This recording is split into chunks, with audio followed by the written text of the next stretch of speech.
ngoba vele ziyabulala.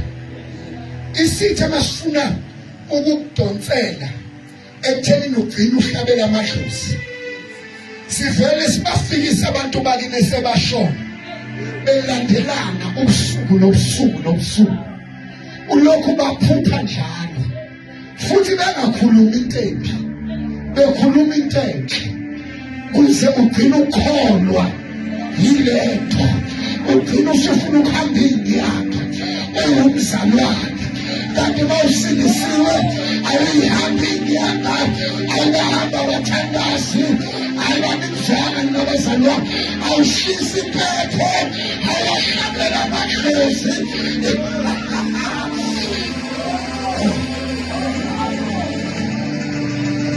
Ayashisa impepho mawusilisiwe.